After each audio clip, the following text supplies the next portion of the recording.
All right. So today I'd like to go over a little bit more of the central fixation as well as visualization practice on the eye chart. And the reason for this is so that people can understand what the eye chart practice typically looks like, and how they can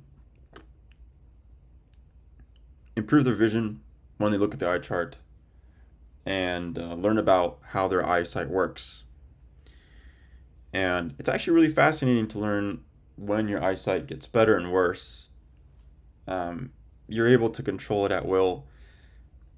And I find myself often, like, even if I'm like, okay, I want better eyesight, sometimes, like, um, I actually do feel the need to blur out certain things. And I'm okay with it. I don't know why.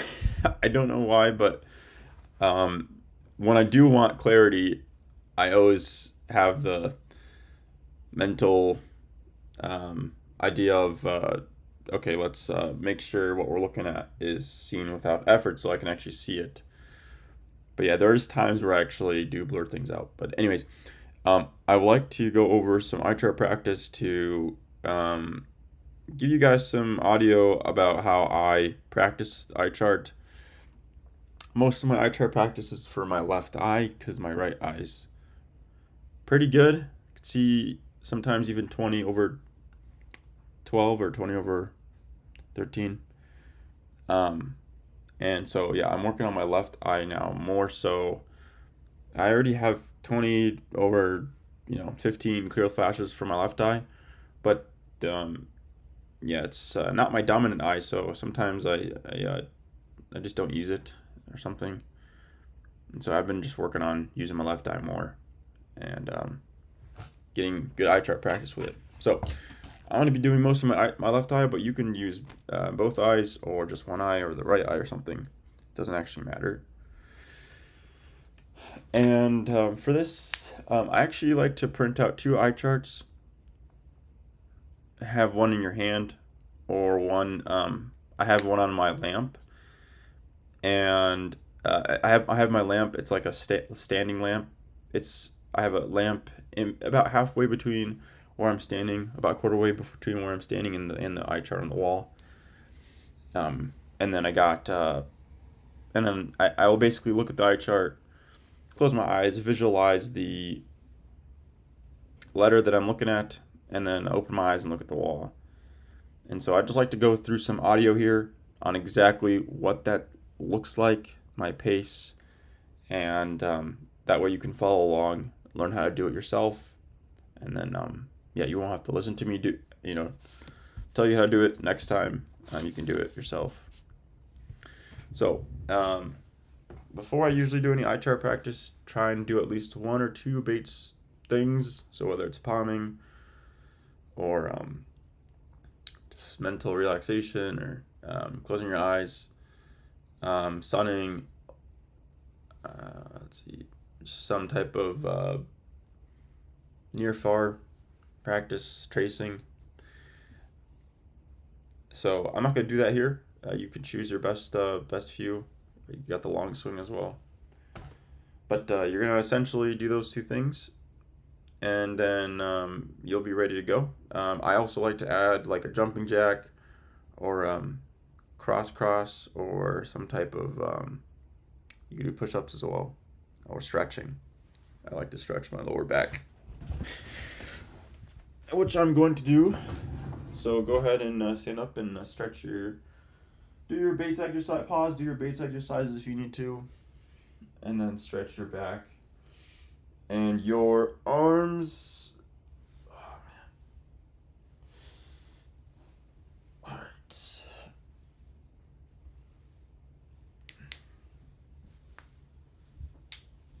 Okay. So next, after you've done your stretching, you're gonna take. Well, I'm practicing with one eye. Where did my fold? Oh, there it is.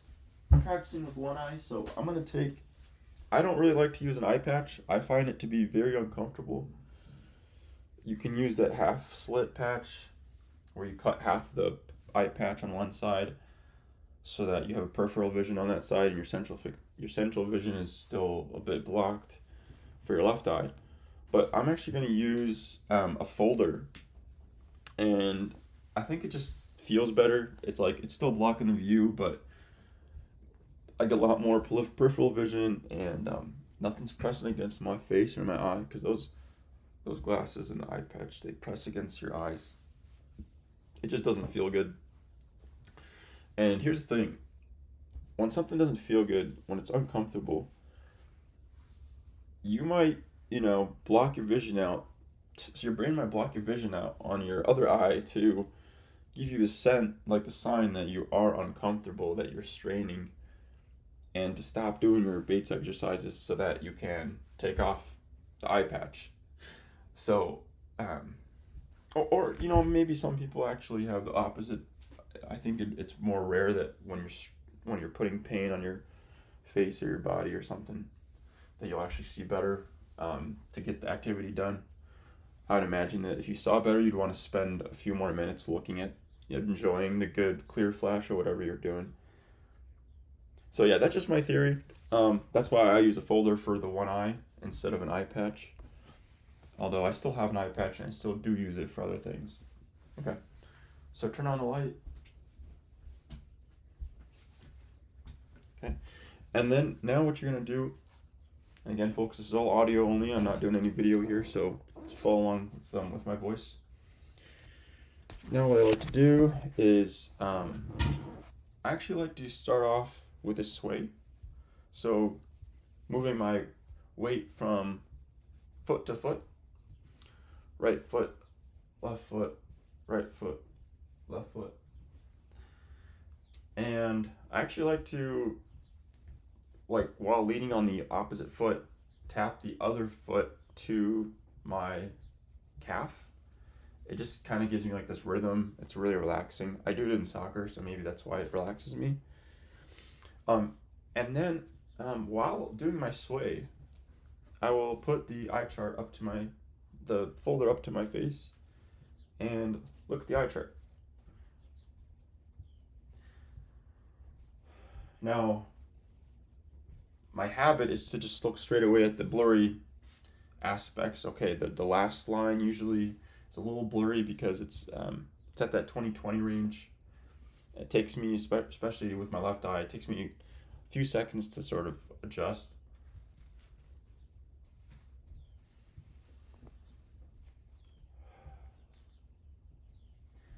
And then I like to go to the lines that I can see. So move up to the lines that you can look at. Look at those letters and just sort of trace them. So I'm moving up to the middle of the eye chart where I can actually see some of the letters very clearly, very crisp. And then I'd kind of go through some more of those letters and I'd work my way down to the bottom letters.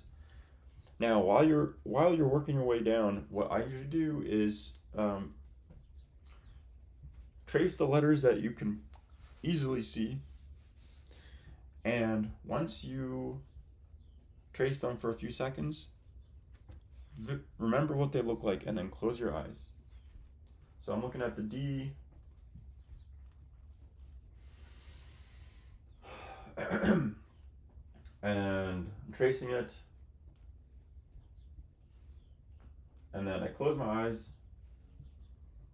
visualize the D perfectly crystal clear, super crisp on the eye chart in the small letter size that it already is. And then I open my eyes and then look at the next letter and do the same thing. So trace the next letter. For me, it's a B. So look at the sides of the B, look at the center, look at the middle part, back to the top, back to the bottom, and then close your eyes Remember the B, make it crisp and clear, exactly how it appeared on the chart, no different. No, I don't want it to be, it needs to be crisp and clear visualization. And I mean clear, not just, oh, I remember what a B looks like and it's a little blurry. And no, I want the most crisp, clear B you've ever visualized. Open your eyes. Do the same thing with the next letter, so trace. Make sure you keep blinking, breathing. Most people, while doing this, they stop breathing, especially when they're looking at the chart. It's like you're holding your breath to see, which is the opposite of what you need to be doing. You need to be breathing.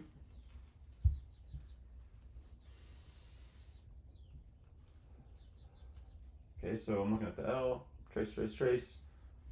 Blink, blink, blink, breathe. Close your eyes, visualize, crisp, crisp, crisp. Open your eyes, next letter. Say, look at the I, trace that letter.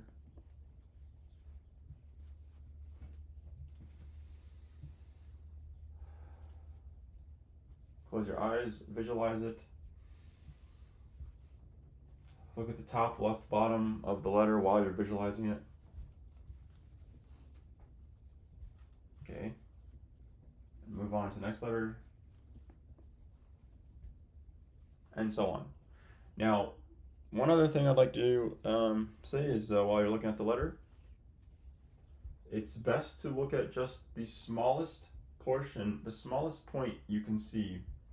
So with central fixation, if you can zoom to a point, if you can just focus on one tiny point that is so almost infinitesimally small, meaning like an area of 0.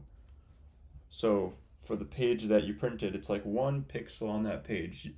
Looking at it from about 10 feet away, it's going to be very, very small. Try and see just a very small portion of the letter, the smallest pixel you can get. Okay, and without straining. Okay, so don't try to strain or anything, but just look at the smallest letter of that, smallest pixel of that letter. Okay. And then move your eye up and down. Remember to keep breathing.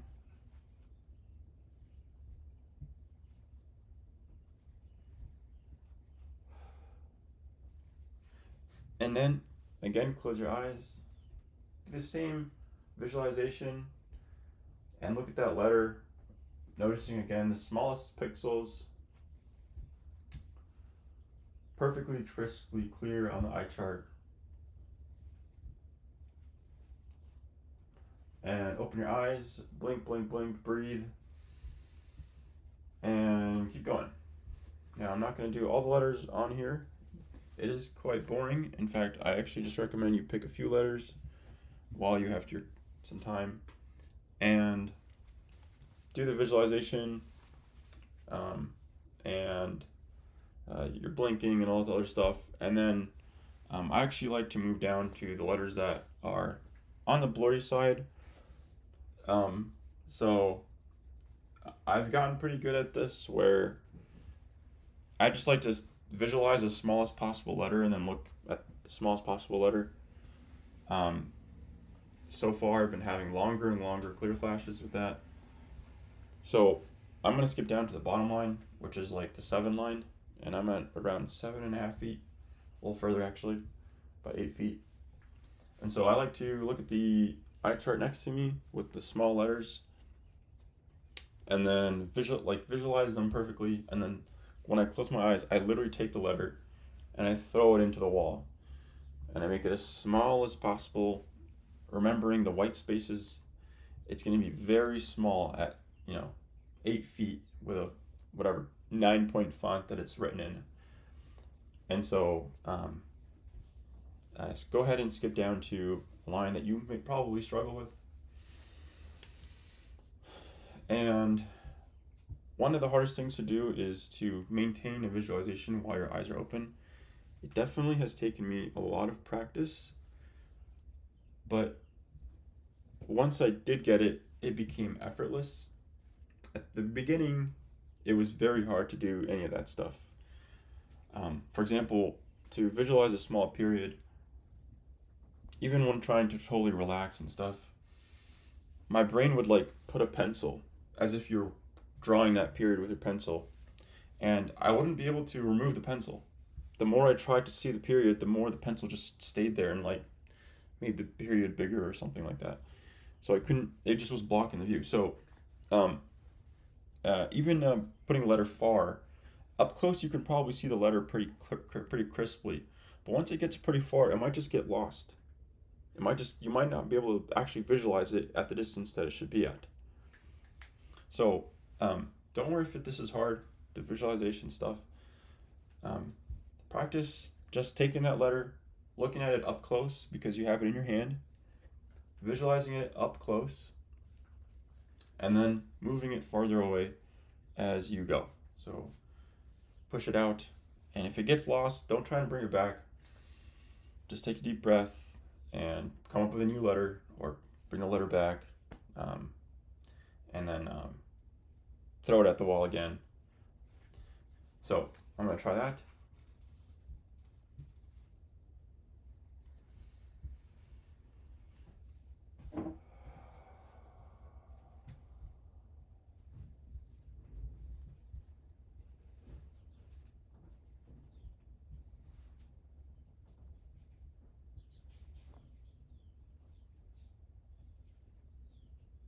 All right, there we go. Now that's a good clear flash. So I've done this a lot. I've practiced, and it's now very easy for me. The thing I'd like to say, however, is I was training a student yesterday. It was my first ever in-person training, and I was doing some eye chart demonstration to show them that my eyesight had improved. And I did show them that it improved. In fact, I was reading the 20 line. In fact, I was reading the 20. It was a 4 line from 7 feet away, so even better than 20/20. Now the catch here is that when I first started looking at it, I had put so much pressure on myself to see properly. I was like, "Oh crap, he's watching me." I just told him that you can improve your eyesight, which is a crazy concept to tell to normal people. Like for us, it's not a crazy concept because we have testimonials. A lot of people do this, but for other people, it's just crazy. So you tell somebody that, you kind of feel a little bit of like, okay, I actually need to prove it to them now, and that pressure can actually cause you to not want to prove it to them. Maybe I don't know. Maybe it's just in my brain. But when I first looked at the eye chart, it was a little blurry. So after practicing, taking deep breaths, actually being honest with them about how I actually was nervous, I calmed down and was able to read the chart. And in calming down, I was like, it went from like only being able to read like 1 line to like 2 lines below that. So there's a very significant amount of blur that I experienced because of stress. So if you ever have trouble seeing the eye chart, whatever it is, just remember that it can just be that you're straining about it.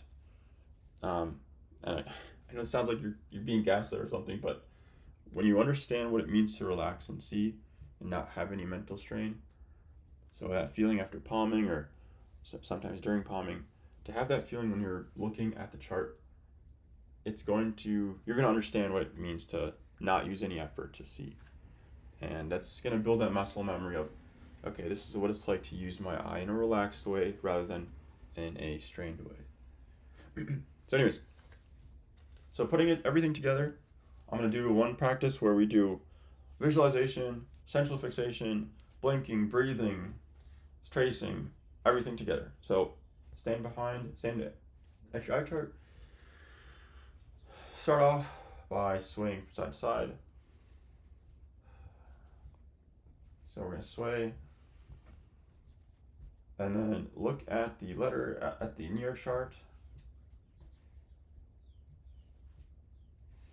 Close your eyes after it becomes clear. So after you're blinking, you're breathing, and you see the letter close to you very clearly, close your eyes, visualize it close to you, and then put it on the wall. Make sure it's crisp and clear on the wall. So it actually takes me a couple seconds sometimes.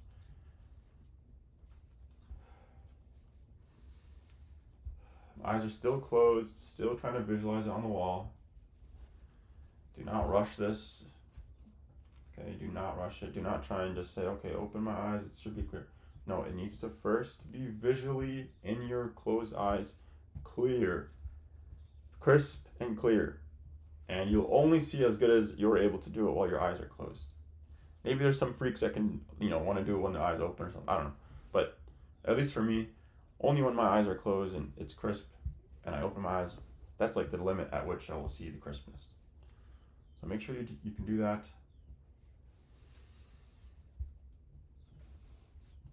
Now open your eyes, look at your eye chart.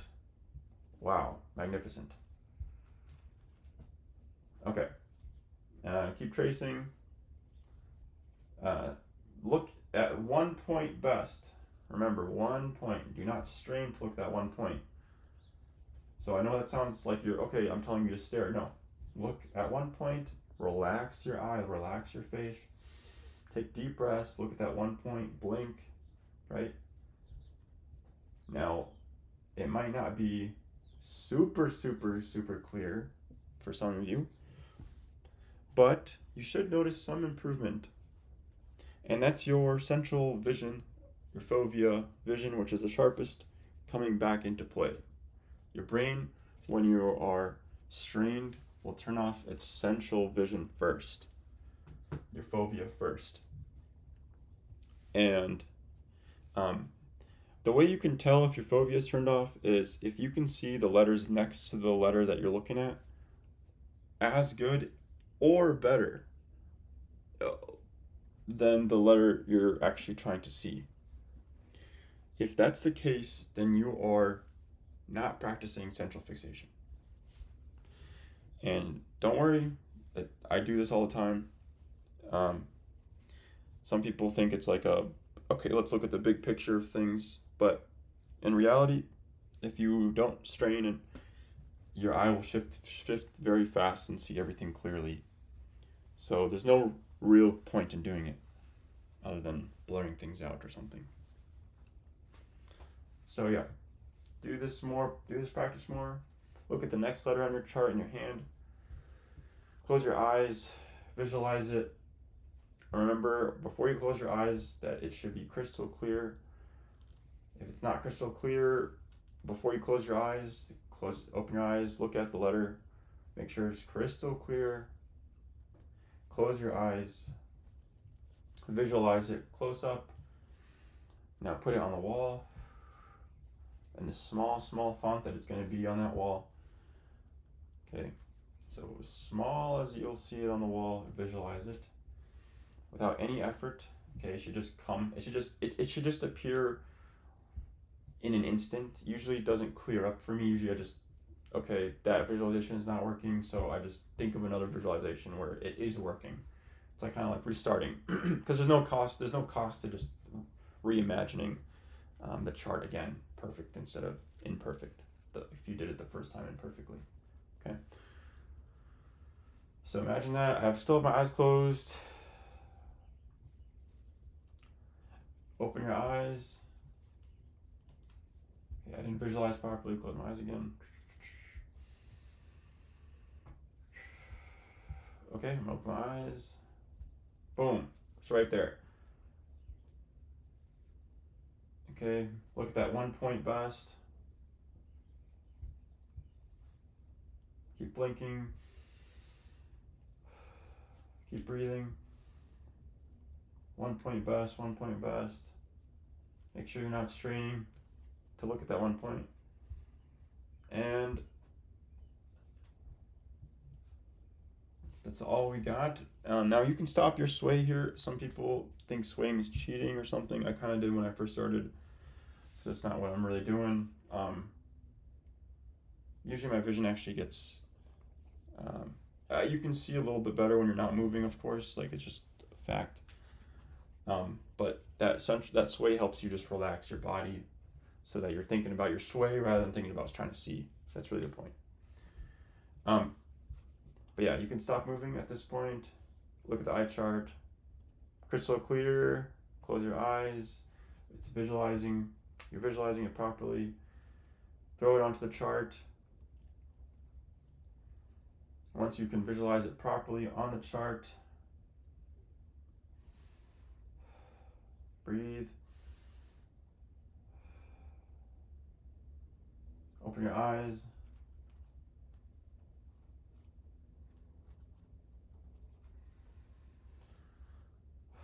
Look at the letter you were trying to visualize.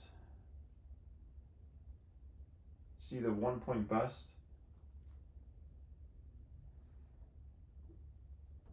Keep that visualization of what it should look like. Eventually, once you have that clear flash, you're going to use your clear flash. It sounds kind of crazy, but you're going to use your clear flash to actually remember what things are supposed to look like. The best memory is seeing things perfectly. So when you see something perfectly, you can remember it perfectly. And when you can remember it perfectly, you can visualize it perfectly. So when you have those clear flashes, keep blinking. But just remember how clear the letter is while you're looking at it. And if you can't hold it for too long, that's fine. Don't stress. Just let it go. But you sort of get to feel for what it's like to actually have that clear flash and try and enjoy it, celebrate it. Actually, the biofeedback of seeing letters properly has been shown to improve eyesight. So celebrate seeing a clear flash and celebrate every letter that you can see well. So that's basically it for the lesson. I just wanted to go through some audio of how to actually do the eye chart practice and how I do it. Now, obviously, when I'm by myself, I'm a little bit more relaxed than when giving a class. So it's a little bit easier for me to do things, but I still was able to have clear flashes with you guys here and hold them and stuff. It's just they're usually much longer when I'm by myself. And that's with my left eye. My right eye is perfect, right? So I can see perfectly with my both eyes open. So anyways, questions? Any questions from the audience? We got Soren over here. Let's see if we can hear her.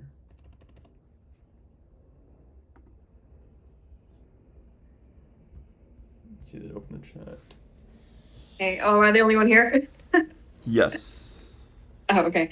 Yeah, so I tried that. I didn't get any like improvement over, like my kind of like mid clear flashes that I think I've described Mm-hmm. on the Discord. Like, I can like look at the chart and see sometimes I can like identify the letters on the top line, but they're Mm-hmm. very like washed out. I think I had like it was like maybe a little bit better. Like I think I got a few glimpses of like the 2040 line. Oh wow. With your Yeah, contacts off? glasses off. Yeah, I'm sorry, no glasses. glasses, no contacts. Wow. Okay. So you got some glimpses of it. That's really great. Yeah, yeah. And then I had to like go and get something from the kitchen. I'm like, oh, I can like read the microwave clock again. That's kind of like my anchor point Mm-hmm. for some reason. Yeah, I it it just didn't quite like work for me. I'm like, okay, I feel like I'm seeing the letter really clear, but then if I go back several feet to when the chart is out of my range of uncorrected vision, Mm-hmm. it was really hard to kind of get it back. Like there were a few times where it's like a little clearer, but definitely not. I don't know how much of it is like, well, I know what letter is in that corner. Like I know the Z's in that corner, and would I be able to identify this letter if I didn't just like know it was there? So I don't know how much of it is me tricking my mind, you know, like cheating per se. Mm-hmm. Um, I don't know if you have any thoughts on that. Yeah. So what I like to say about like the whole cheating, it's like you have the eye chart in your hand. So I was giving this example to my student yesterday, but when you're trying to teach yourself something, some like information you don't know, you typically don't start off by um, teaching yourself by just how do I say this? Asking the question eventually you need the answer in order to understand what it is that you're learning. So, okay, why is the sky blue? You can ask the question, but to actually know why the sky is blue, you need the answer as well. And the reason why we do have the eye chart in our hand and we try to visualize the letters on the chart is so that you can say, okay, well, this is what it's supposed to look like. And when I'm looking at you know, at the chart on the wall, I'm supposed to see it clearly, as clearly as I see it here, maybe smaller. And anything that isn't that is incorrect. And so you kind of have a little way to correct, like you have a way to check to see if you're seeing properly. Because it is kind of like a little bit like goal oriented, where you need to kind of have that goal to actually want to see. And so when you have it in your hand, it's sort of like having the goal in your hand.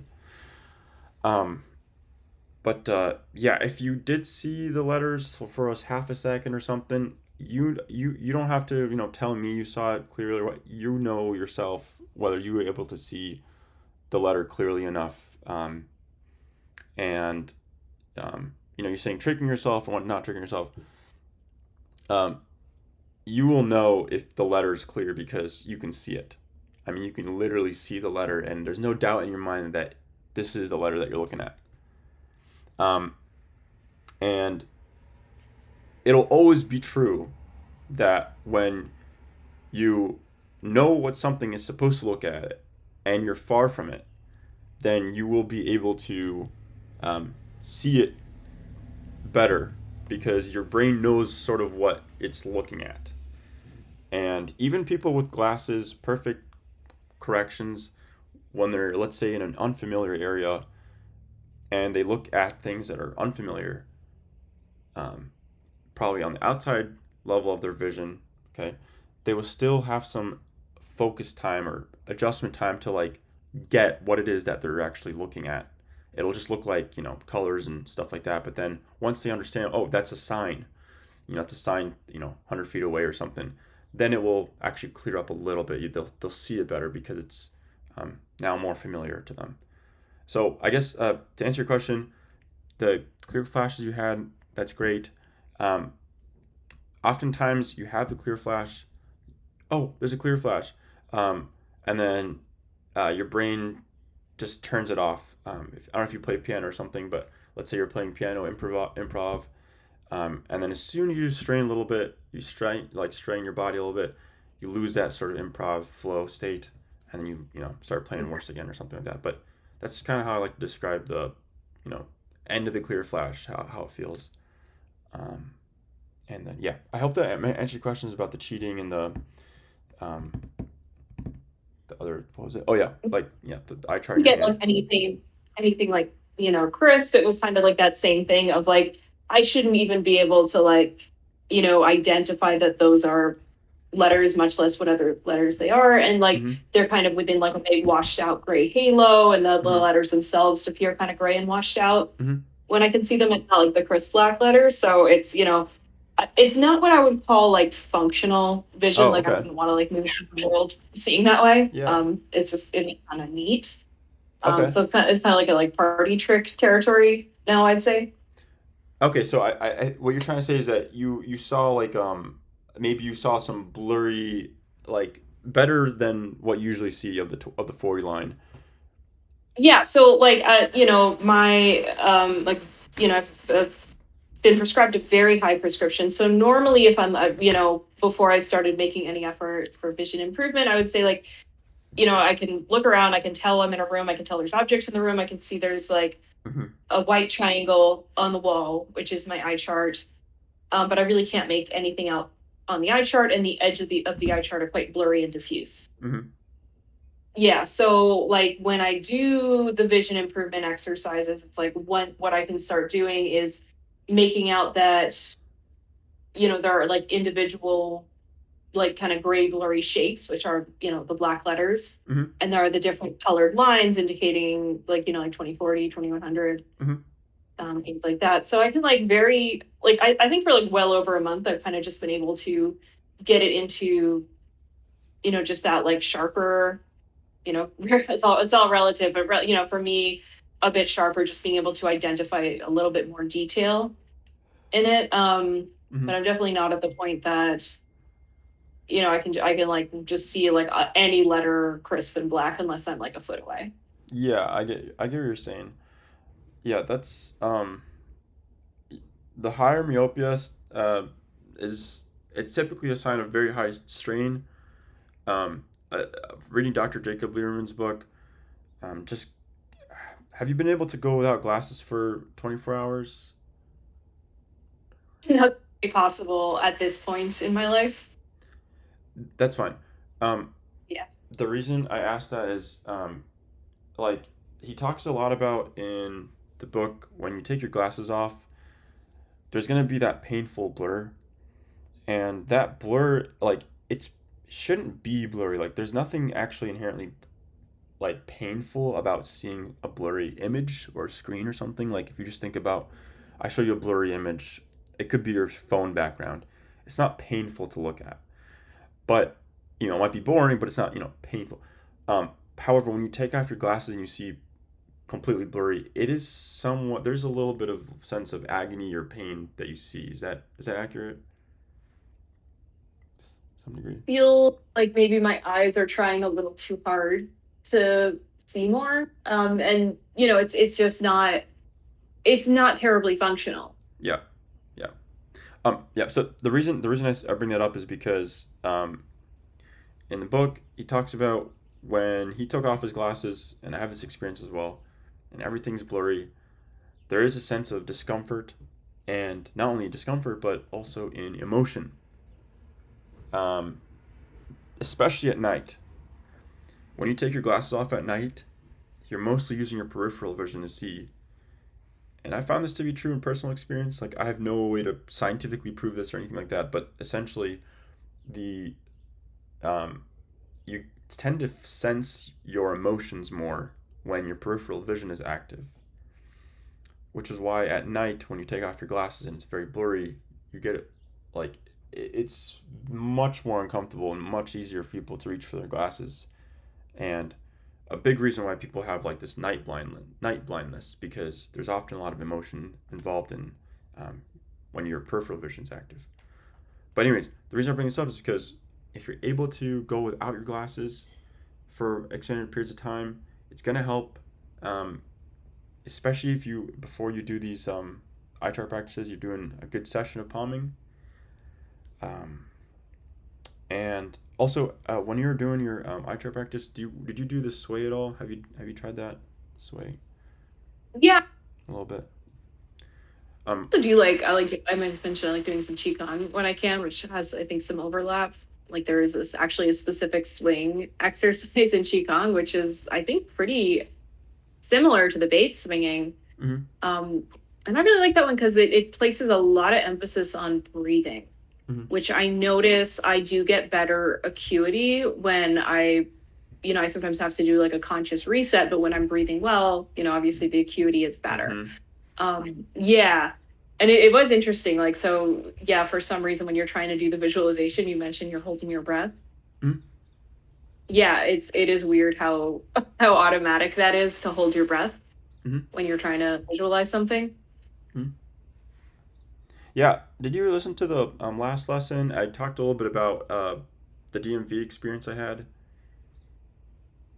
No, no, I'll listen in on that one. Uh, Well, just kind of like the shorthand. What was the Yeah, experience? yeah. So at the DMV, I went to get my license, and I had to take the vision test again, which I was happy about because I was like, all right, this is gonna be easy.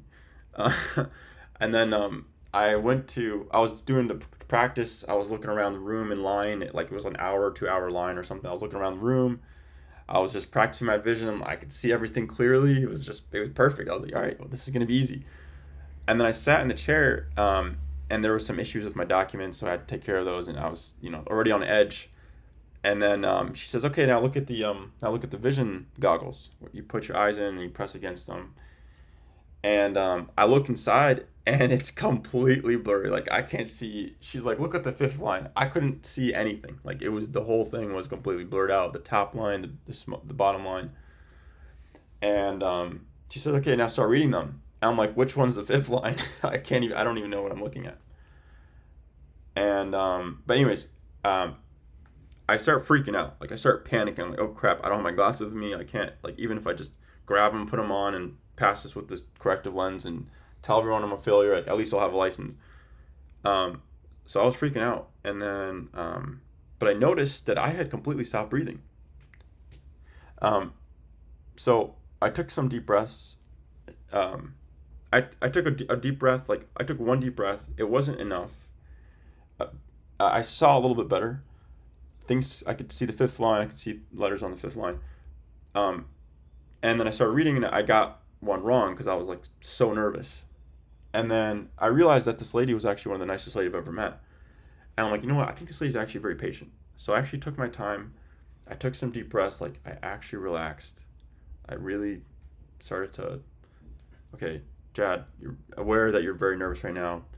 Let's just focus on good things, take deep breaths, and then all the letters became clear, and I could read both with my left eye, my right eye, and the vision, the center vision, the line that was very hard to read um, from before, the fifth line.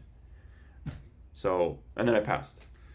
But yeah, it was very big experience for me. I learned a lot about how I actually stop breathing when I get nervous, and um, that's why when I was doing this practice with you guys, I was like, notice if you're holding your breath. Um, it's just a sign of mental Yeah. strain, really. So, Yeah. So when you do breathing, like I don't know if you've ever kind of explored any of like the breath work modalities, but there was I kind of did this a few years ago and I never really kind of stuck with this stuff because life got in the way. But there was one thing that kind of stuck with me is that most people, when they're trying to like improve their breathing, they kind of focus on the in breath, and you actually need to put more focus on the out breath, like really empty your lungs. mm, And once you do that, your lungs will just automatically like fill up with fresh air. But most people, it's like they'll empty their like 30% of their lungs, and that only leaves like 30% of their lung volume to refill or that's something like that. that's a really good point, So actually. yeah. So if you ever feel like kind of your breathing is getting jammed up, that might be a thing to try. Like try doing like like a truly full exhale before you even think about an in breath I'm and gonna an add that inhale. to the lessons. That's actually so because I tell people breathe, but I don't tell them how, and that I'm trying it right now. That's a lot better than how I breathe now.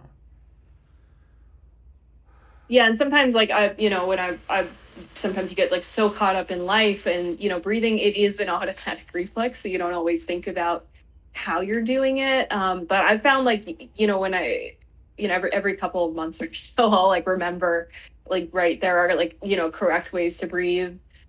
Your body's kind of forgotten how to do it, and if you do those full out breaths, you are just oxygenating your body way better because you're making more room in your lungs for that fresh air to come in.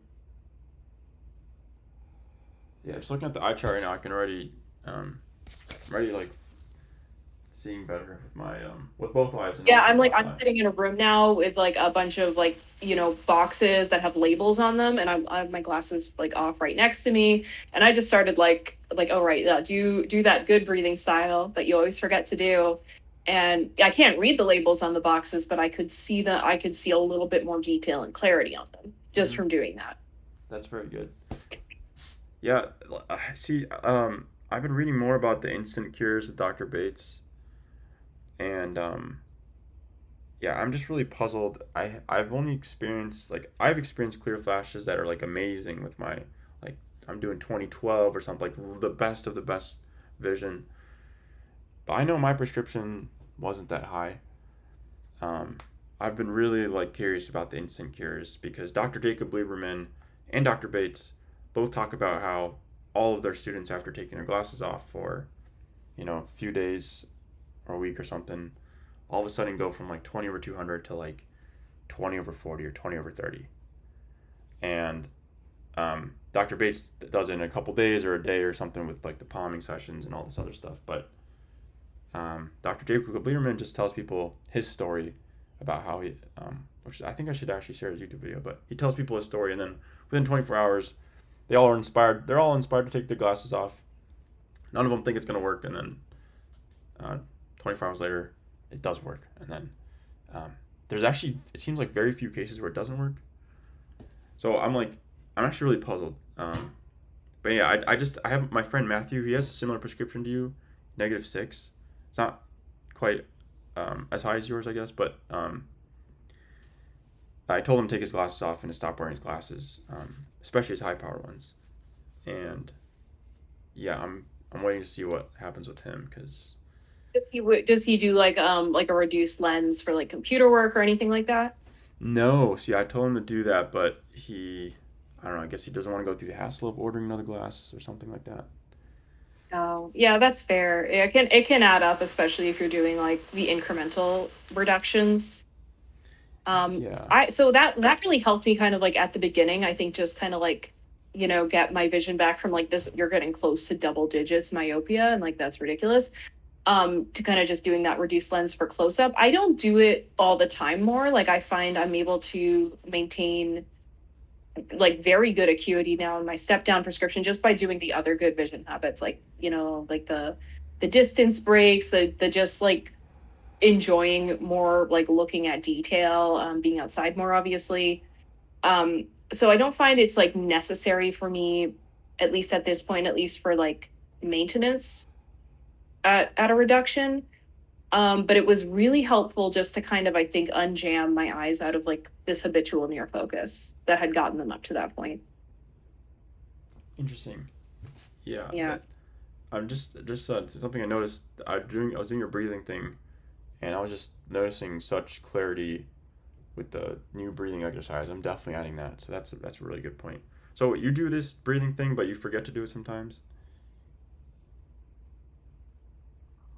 Like life's busy and have a lot of like responsibilities, and sometimes you're just so caught up in life. And for me, it's like it's childcare, and it's like working and paying the bills and all of that stuff, and it is it's all like important stuff, like, so it's kind of hard to sometimes make the space to remember it. But it's every so often I will like come back to that. I wish I could make it more of a habit that I didn't need to remind myself of. Mm-hmm. Yeah. But a lot of people, like, they're not breathing fully because they're not doing full exhales. Yeah, that's a really good point. I was gonna say I had an appointment with Peter Greenwald's people. I paid like way too much money for it. It was literally a scam. For the most part, but it did teach me one thing. For remembering to breathe and have that presence. Um, she says come up with like one thing in your house or something that every time you touch it, you will remember to do the presence or the breathing. And for her, she said she just picked her doorknob. So every time she touches a doorknob, she remembers to have that breathing and presence. So I haven't tried the doorknob yet, but I've been just being more conscious of my breath um, in general. But anyways, maybe that helps. But Um, yeah, another thing I just wanted to mention, because I started out good vision improvement doing sort of like end myopia style, like lens reduction, like less power for up close, slightly reduced power for just your normal yep. day. When I took like a couple months break from contacts, and I was just doing, so I had like my reduced lenses for up close, my regular glasses for everything else. But I found like when I was just like around the house and working on my computer, sometimes I'd like go up to get a drink in like the reduced lenses. And I started noticing I would get clear flashes on my eye chart, like down, like, sometimes down to like 2020. Mm-hmm. Like I'd just be like walking by the eye chart and be like, oh, I can read that. And that was like after, being on my computer for an hour getting stuff done. And I also noticed when I was doing those reduced lenses, sometimes when I'd just be walking around my house without any glasses, I would get a greater frequency of like the involuntary clear flashes of like, wait, why can I see that? So there's something kind of interesting there. And this wasn't going glasses free. This was just doing a more substantial reduction for up close. Like I think I built, like I had like a bed frame to build or something, and I did that in my reduced like work glasses, and then I like walked around the house and I could see just super sharp in those, and those were like, I think like almost like 2 diopters under my full prescription. Okay, that's great. Yeah. Yeah. I was gonna say for Yeah. when So you go for it. go ahead. Go ahead. I was just gonna say when you saw that clear flash when you weren't trying or something, it just reminded me of the um, exercises I used to do with my Bates teacher, where she'd tell me, "Okay, Jad, blink, blink, do this, do this, do that, do this," like exactly what the lesson was today.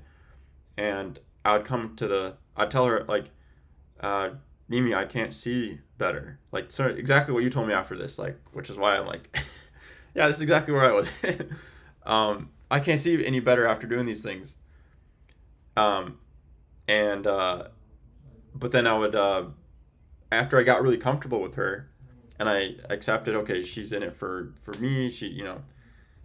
She has a lot of testimonials, and if it doesn't work, it doesn't work, and I'll get mad at her, blah blah, blah, and that'll be it. After I started to trust her and kind of just understood that I need to like just put less effort. Kind of like when you were saying you walked by, you weren't trying to see the eye chart. That's when the Yeah. letters really like it went from like 2 to 3. It just became crystal clear to my vision became crystal clear, and I'm like, oh my god, I can see the chart, and then it go away because I'm like not trying to showcase that I can. It's kind of embarrassing because like this whole time I could see properly, and then this person tells me to see properly, and then I see properly. It kind of rubs up against your ego, or not you specifically, but at least for me. Oh, I could see properly this whole time, and then so um, it's very big of a mental aspect of not trying, and I'm not like the perfect person at it because my left eye is still like I can clear flash whenever I want, but like it's not like I take my glasses off and it's clear.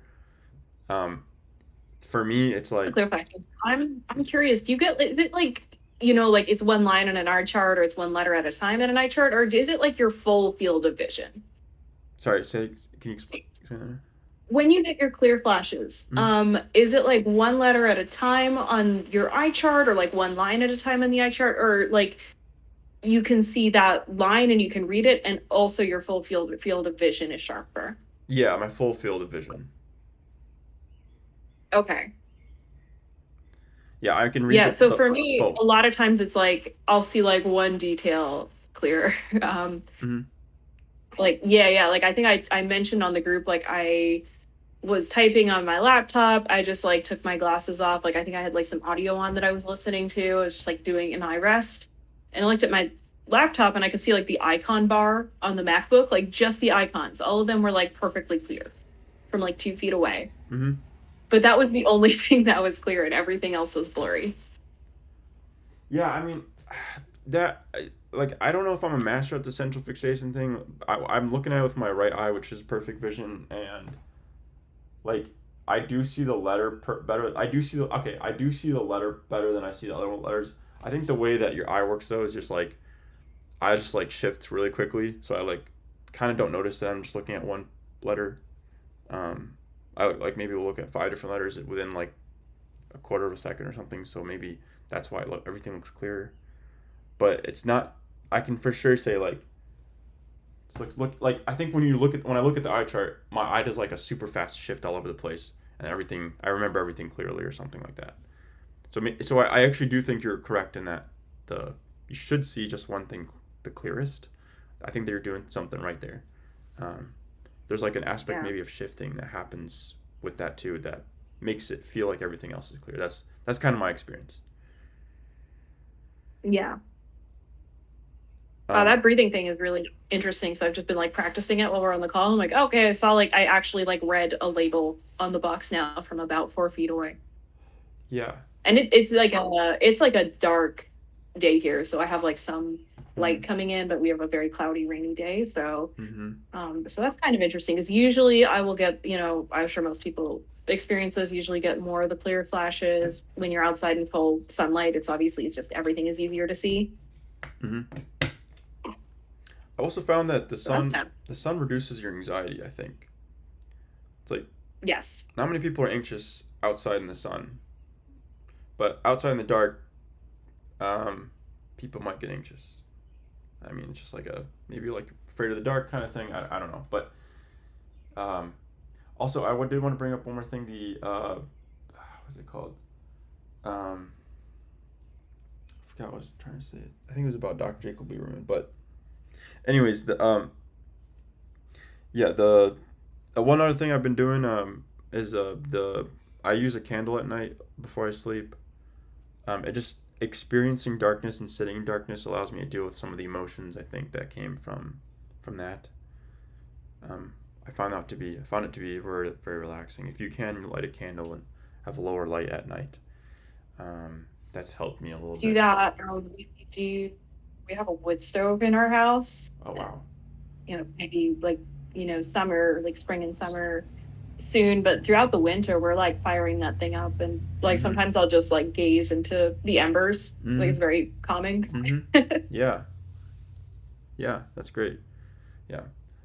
But anyways, let's see. I think there was one other thing, but I legit can't. I just it escaped my mind. But uh, that's very good that you are experiencing clear flashes after the. You said you had clear flash now during while we were talking a little bit. Yeah, like a little bit. Like I wouldn't say it's like as good as when I have my glasses or contacts on, Yes. but I'm like, oh, like I'm looking at like the label on the box and I can like see that's the letter X, and it's kind of that like washed out printer running out of ink sort of thing, but it is pretty remarkable still. So I haven't like progressed in like quality of clear flashes for like a couple months now. Mm-hmm. But I can still kind of just get them pretty regularly if I put the effort. Yeah, I was gonna say, I should rename the clear flash to, like, clear flash of 20 something, like clear flash of 2050, because even Yeah. if I don't visualize properly, I'll get a clear flash. Like, I will get a clear flash, but if I didn't crisply visualize something before I looked at it, then I would only see up to how crisp I was visualizing it, which would have been better than maybe the blurriness before, but not the crispness that like the 2010 or the 2020 or something, So, um, I mean, and obviously my prescription is lower, so for me it's like Yeah.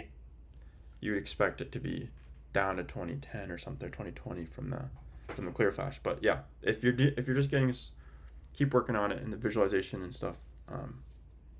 Get a sense for not try how to not try. Again, it took me about a month to really understand.